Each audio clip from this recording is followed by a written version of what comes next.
শুভ সপ্তমী সকলকে। আজকে দেবী চৌধুরানী সিনেমাটা দেখে ফিরলাম, জাস্ট নয়, আমরা 1:15 শো দেখে ফিরেছি। তারপরে আমরা চেতলা, কি নামটা ছিল ওটা, চেতলা অগ্রণী। হ্যাঁ, বাপরে বাপ, ভীষণ ভিড়, বাট ঠাকুরটা দেখে খুব সুন্দর হয়েছে, স্যাটিসফাই আমরা। যাই হোক, এবার দেবী চৌধুরানী সিনেমাটা দেখে ফিরলাম। আমাদের আজকে বুম্বাদার সঙ্গে দেখা হয়েছে। শুধু দেখা হয়নি, দেখা তো অনেকেরই হয়। আমরা আজকে ছবি তুলেছি ওনার সাথে, একদম পাশে দাঁড়িয়ে। এমনি বলে রাখি, হয়তো এটা আমাদের লাকে ছিল। আর আমরা চেষ্টা করছি সিনেমা রিভিউ করি, তাই জন্য আমরা চেষ্টা করছি যে ওনার একটা ইন্টারভিউ নেওয়া। আমার খুব ইচ্ছা আছে, তো সেসব কথা পরেই থাক। সিনেমাটা কেমন হলো সেটা নিয়ে এক্সপ্লেন করবো তোমাদের সামনে। তার আগে একটা ছোট্ট রিকোয়েস্ট, সাবস্ক্রাইব করে দাও, ঠিক আছে? প্রথমেই ডিরেক্টর শুভ্রজিৎ মিত্রকে আমি কুর্নিশ জানাবো। আমরা দুজনেই, আমি আর আমার ওয়াইফ, কারণ উনি এরকম একটা সিনেমা আমাদেরকে উপহার দিয়েছেন। আজকে ডিরেক্টর শুভ্রজিৎ মিত্র, উনি যদি রিসার্চ না করে, উনি যদি এরকম একটা চেতনাট্য স্ক্রিপ্ট না লিখে, উনি যদি না ডিরেকশন করার কথা ভাবতেন, বা বোমাদার কাছে যদি এরকম একটা স্ক্রিপ্ট না নিয়ে যেতেন, তাহলে কি আমরা দেবী চৌধুরানী সিনেমাটা দেখতে পেতাম না? ভবানী পাঠককে পেতাম না। সেটাই বলছি। আফটার অল সব ক্রেডিট কিন্তু আগে, মানে 50% ক্রেডিট কিন্তু শুভ্রজিৎ বাবুকে দিতে হয়। কারণ, আর বলে রাখি, আমি এটা সব ভিডিওতেই বলছি, শুভ্রজিৎ বাবু কিন্তু যাতা মানুষ নয়, উনি কিন্তু ভালো বংশের একজন ছেলে। সন্তোষ মিত্র বাবুর নাতি, যিনি কিনা নেতাজির সহকর্মী ছিলেন। আর সন্তোষ মিত্র মানে যে সন্তোষ মিত্র স্কোয়ার যে ঠাকুর, সেই সন্তোষ মিত্র স্কোয়ারে যেখানে ঠাকুর হয়, বংশের যার নামাঙ্কিত, সেই বংশের তিনি কিন্তু সন্তান, সন্তোষ মিত্র বাবুর নাতি তিনি। তাই জন্য শুভ্রজিৎ বাবু আলাদা করে একটা রিসার্চ জ্ঞান থাকবে, সেটা বলাই বাহুল্য। এবার জানি না উনি ওটা বংশগতভাবে পেয়েছেন কিনা, কিন্তু উনি, মানে ওনার রিসার্চের জ্ঞানটা খুব, আর উনি সিনেমাটার জন্য যথেষ্ট খেটেছেন, যথেষ্ট পরিমাণে খেটেছেন। সেটা শুরু থেকে আমি ওনাকে ফলো করছি, জানি, ঠিক আছে? এবার যাই দেবী চৌধুরানী সিনেমাটা যেরকমভাবে পজিটিভ দিক বেশি আছে, নেগেটিভ দিক আছে, সেটা খুব কম, সেটা আমি বলবো, আমরা বলবো। তোমরা ভিডিওটা পুরো স্কিপ না করে দেখো। দেবী চৌধুরানী সিনেমাটা শুরুতেই, মানে যখন আমরা দেখছি শ্রাবন্তী চট্টোপাধ্যায়, এবার আমি যদি বলি শ্রাবন্তী চট্টোপাধ্যায়কে কি দেবী চৌধুরানী চরিত্রে মানিয়েছে, দেখুন, শ্রাবন্তী চট্টোপাধ্যায়কে হয়তো অনেকেই মানবেন না যে দেবী চৌধুরানী চরিত্রে পুরোপুরি পারফেক্ট নয়, এটা আমাদের কাছেও খানিকটা হলে মনে হয়, কিন্তু শ্রাবন্তী এখানে চেষ্টাটা করেছে, ঠিক আছে? শ্রাবন্তীর লুকটা ভালো ছিল, ফিগারের দিক থেকে হয়তো আমার একটু মনে হয়েছে না, একটু হেলদি হয়ে গেছে, বেশি হেলদি লাগছিল শ্রাবন্তী ম্যাডামকে। আফটার অল শ্রাবন্তীর যে লুকটা, ঠিক আছে, সে লুকটা যে যতক্ষণ ভাবে সে লুক দিয়েছে, আমি তার চোখের এক্সপ্রেশনের কথা বলছি, ভালো লেগেছে। কিন্তু তার অভিনয়, সে যেভাবে হাসছে প্রথম সিনে, তারপরে সে যেভাবে অ্যাকশন করছে, যথেষ্ট ভালো চেষ্টা ছিল। তারপরে অর্জুন চক্রবর্তী রঙ্গলাল চরিত্রে অভিনয় করেছে, রঙ্গরাজ, হ্যাঁ, দারুণ লেগেছে। অর্জুন চক্রবর্তীর কিন্তু একটা বডি ফিটনেস আছে ভালো, ঠিক আছে, হাইটটাও ভালো, লম্বা, তাকে যথেষ্ট মানিয়েছে সেই চরিত্রে, সে যথেষ্ট ভালো পারফর্ম করেছে, ঠিক আছে?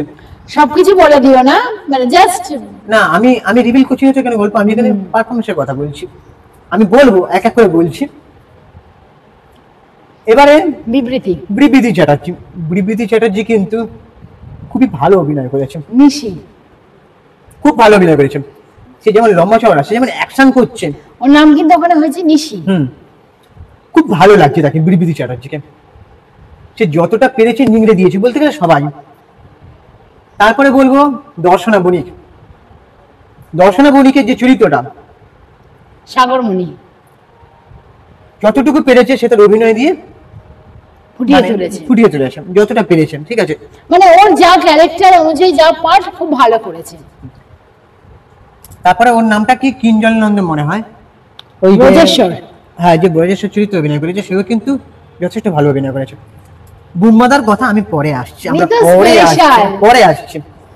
সব্যসাচী চক্রবর্তীর আমার একটু খাপছাড়া লেগেছে, ঠিক আছে, বাদ বাকি যথেষ্ট ভালো করেছে, একটু খাপছাড়া লেগেছে। এবারে আর বাকি কিছু তো থাকুক, আর বাকি সবই ভালো। বোম্বাদার কথা আমি পরে আসছি। সিনেমাটার ব্যাকগ্রাউন্ড স্কোর খুব ভালো, বিজিএম খুব ভালো। সিনেমাটোগ্রাফি এখানে মনে হয় অনির্বাণ চট্টোপাধ্যায় বলে একজন সিনেমাটোগ্রাফি করেছে, তার কাজ খুব ভালো, যথেষ্ট ভালো। শুভ্রজিৎ বাবুর ডিরেকশন ভালো, সবকিছু ভালো। এবারে বোম্বাদার কথা বলছি, তারপরে আমি সিনেমার কোথায় কি নেগেটিভ সেটা নিয়ে আলোচনা করব। বুম্বাদা যখন আসছে, মানে বুম্বাদাকে কিন্তু এখানে সিনেমা পুরো জুড়ে দেখানো হয়নি, ভবানী পাঠককে জুড়ে। ভবানী পাঠক সিনেমাটা কি বলবো, মানে নাম ভূমিকায় দেবী চৌধুরী, শ্রাবন্তী চ্যাটার্জি। ভবানী পাঠক কিন্তু স্পেশাল, সে নাম ভূমিকায় না থেকেও কিন্তু কেন্দ্রীয় চরিত্র হয়ে উঠেছে, গল্পের খাতিরে না, তার পারফরমেন্সের মাধ্যমে। বোম্বাদা ছাড়া মানে রঘু ডাকাত নিয়ে আমি পরে কথা বলছি। রঘু ডাকাতে যেরকম সবাই বলছে রঘু ডাকাত করতে গিয়ে ব্যাপারটাকে বেশি মাসি মুভমেন্ট দেখাতে গিয়ে নাকি ঘেটে গেছে, অনেকে বলছে। বাট এখানে সবাইকে আমরা এখন রঘু ডাকাত দেখিনি, দেখবো, না দেখে সেটা বিচার করছি না। এটা বলছি এই কারণে যে দেবী চৌধুরী রানীটা মাসি মুভমেন্ট আছে, মানে মাস কমার্শিয়াল মুভমেন্ট আছে। ভবানী পাঠক আছে, মাসি মুভমেন্ট দেখাতে গিয়ে বা পুরো ভবানী পাঠক জুড়ে দেখায়নি, যেটা করতে গিয়ে তারা সিনেমার এসেন্সটাকে হারিয়ে ফেলেনি। সিনেমার এসেন্সটা যেটা বজায় রেখেছে, সিনেমার প্রত্যেকটা ক্যারেক্টারগুলো সব এক এক করে একটু বলো। যেমন বিবৃতি চ্যাটার্জি, অর্জুন চক্রবর্তী, তারপর হচ্ছে শ্রাবন্তী চট্টোপাধ্যায়, দর্শনা বণিক, সবার সমান গুরুত্ব আছে, কিন্তু সবাই একটা পারফর্ম করার জায়গা আছে। আমি তার আগে বলে রাখি, একটা পত্রিকা যেমন রটে তেমন ঘটে এরকম একটা ইয়ে লেখে, ওখানে নাকি বলা হয়েছিল, বোম্বাদার নাম না করে তাকে ইনডাইরেক্টলি বলা হয়েছিল যে একটা বড় নায়িকা চরিত্রে বড় হয়ে যাচ্ছে বলে সে নাকি কাঁচি চালিয়েছে পার্সোনাল ভাবে। এটা সম্পূর্ণ ভুল, কারণ ভবানী পাঠক চরিত্র থেকে আমার তো মনে হয় দেবী চৌধুরী শ্রাবন্তীকেই বেশি দেখাচ্ছিল। কিন্তু ভবানী পাঠক যখন তাকে দেখাচ্ছে, সে যখন আসছে ঝড় বইয়ে দিচ্ছে, তাই কিনা, আসছে বিজিএম, উফ মারাত্মক বিজিএম দিচ্ছে, যখনই ভবানী পাঠকের এন্ট্রি তার বিজিএম শুনে জাস্ট মানে আমরা গায়ে কাঁটা দিয়ে উঠছে, তাই না বলো? সিনেমা রিভিল করছি না, কিন্তু ভবানী পাঠকের একটা সিন আছে অ্যাকশন দিশা সিনেমাটা, আমি আগে বলে সিনেমাটা খুব যে ভরপুর অ্যাকশন আছে তা নয়, যে আগেই বললাম সবকিছু দেখাতে গিয়ে সিনেমার এসেন্সটাকে তারা হারিয়ে ফেলেনি।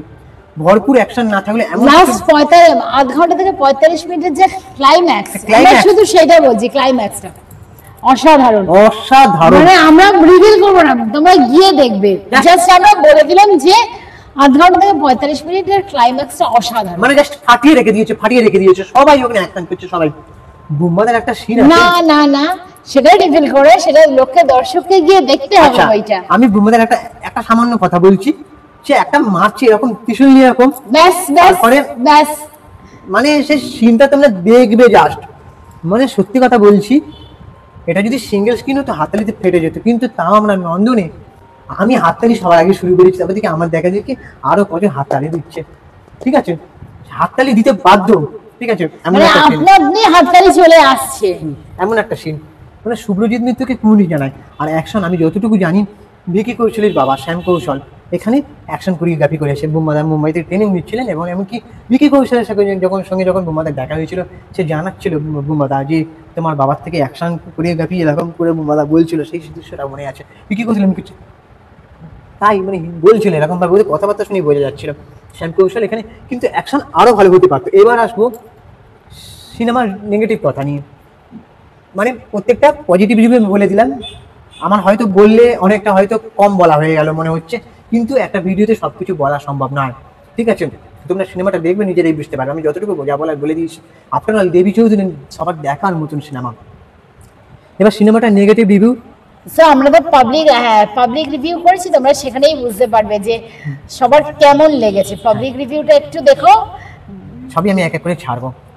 এবারে নেগেটিভ রিভিউ যদি বলি, সিনেমার ফার্স্ট হাফ, ঠিক আছে, যে ফার্স্ট হাফটা একটু মানে ঢিলে আছে, কারণ ওটা একটু সামান্য বোর ফিল হয়েছিল, বোরিং একটু lengthy করে দিয়েছিল। মানে ওটা একটু ওখানটা একটু ঢিলে আছে ফার্স্ট হাফটা, তারপরে সেকেন্ড হাফটা বেশ ভালো, মারাত্মক। বেশ ভালো আস্তে আস্তে এগোচ্ছিল গল্প। সেকেন্ড হচ্ছে দেবী চৌধুরী রানীকে যে ট্রেনিংটা দেওয়া হচ্ছে, সে আছে যে আস্তে আস্তে দেবী চৌধুরী হয়ে উঠছে ভবানী পাঠকের মানে ট্রেনিং এ, তার সাথে রঙ্গলাল মানে অর্জুন চক্রবর্তী সবাই, রঙ্গরাজ সরি, তাকে সবাই যারা মানে তাকে ট্রেনিং দিচ্ছে, সে যেভাবে দেবী চৌধুরী হয়ে উঠছে, ঘোড়ায় চড়া প্রশিক্ষণ নিচ্ছে তীর্ধনুকে, সেটা যদি আরেকটু সময় নিয়ে তার যদি একটু দেখানো যেত, একটু সময় নিয়ে অন্য কিছু যেরকম সময় দেওয়া হয়েছে ওটা যদি আরেকটু মানে ঘটনার বিশদে দেখানো হতো শর্টেই, সেটা বেশি ভালো হতো। 3 নম্বর হচ্ছে ডার্কনেস। এই ডার্কনেস কথাটা নিয়ে অনেকভাবে বলার চেষ্টা করেছে অনেকে, যে ছবিটা বেশি অন্ধকার গুটগুটে হয়ে গেছে। সিনেমার কিছু জিনিস মানে অ্যাকশনগুলো অন্ধকারে শুটিং হয়েছে। এবারে সিনেমাটা যখন দেখছি অন্ধকারের শুটিংগুলো খুব যে চোখে লাগছে, দেখতে খারাপ লাগছে তা না, আবার খুব যে ভালো লাগছে তাও নয়। কিন্তু আমার একটা জিনিস একটু ভালো লাগেনি, জানি না এটা কেন, যখন ঘোড়ায় মানে ঘোড়া চালানোর সিনগুলো আমার খুব ফেক লাগছিল। না ওটা ফেক না, ওটা ব্যাকগ্রাউন্ডটাকে একটু ডার্কনেসের জন্য হতে পারে কাছ থেকে শুটিং করেছে। মানে আমার সেই জায়গাটা একটু খামতি লেগেছে, মানে মনে হচ্ছে এটা ফেক। সেটা আমার একান্তই আমার ভিএফএক্স এর হতে পারে সেটা একটু, কিন্তু ওই বাজেটে সিনেমা নির্মাণ করা জাস্ট মুখের কথা না, বাংলা এরকম কাজ করে দেখানো মানে তাদেরকে কোন জানাতে হয় এরকম একটা সিনেমা উদ্যোগ নেওয়ার জন্য, সিনেমা নির্মাণের উদ্যোগ নেওয়ার জন্য। এবারে তোমার কি যেন বলতে যাচ্ছিলাম, ডার্কনেসটা তারা যদি মানে আমার মনে হয় ওটা যদি একটু দিনের একটু শুটিং হতে বেশি ভালো হতো ব্যাস, এছাড়া আর কোনো কিছু খারাপ নেই। সিনেমা যথেষ্ট ওভারঅল ভালো, যথেষ্ট ভালো, তোমরা সপরিবারে গিয়ে দেখতে পারো। আর হ্যাঁ, সিনেমাটা সপরিবারে দেখার মতন ছবি, ফ্যামিলি নিয়ে দেখার মতন ছবি, এরকম একটা সিনেমা অনেকদিন পরে বুম্বাদার মারাত্মক মানে যতটা বুম্বাদার জন্যই দেখতে হয় বলতে গেলে। সবাই এমনি ওভারঅল সব কিছু ভালো, বুম্বাদা অনেকদিন পর অ্যাকশন করছেন। যাই হোক, আর ভিডিও বেশি বড় করবে না, তোমরা গিয়ে সিনেমা হলে দেখো, ঠিক আছে? শুভ্রজিৎ মিত্র, ওনাকে অনেক মনে জানে এরকম একটা সিনেমা উপহার দেওয়ার জন্য। আপনার সাথে দেখা করার অপেক্ষায় রইলাম, জাস্ট অপেক্ষায় রইলাম আমরা দুজনে, ঠিক আছে? আর বুম্বাদার কালকে জন্মদিন, আমরা এই ভিডিওর মাধ্যমে তাকে শুভেচ্ছা বার্তা জানালাম। হ্যাপি বার্থডে বুম্বাদা, অ্যাডভান্স বলে দাও তুমিও। হ্যাপি বার্থডে বুম্বাদা ইন অ্যাডভান্স। আর চ্যানেলটাকে সাবস্ক্রাইব করে দাও, বেল আইকনটা প্রেস করে দাও। আমি ইনস্টাগ্রামে আছি, আমি চিঙ্কি বাবু 2531। তুমি? আমার পৌশালী রডদাস 31। আমাদের কাপিল ইনস্টাগ্রাম আইডি হচ্ছে সুপ্রিয় পৌশালী, ওখানে গিয়ে তোমরা ফলো করে দাও। পুজো সবার ভালো কাটুক,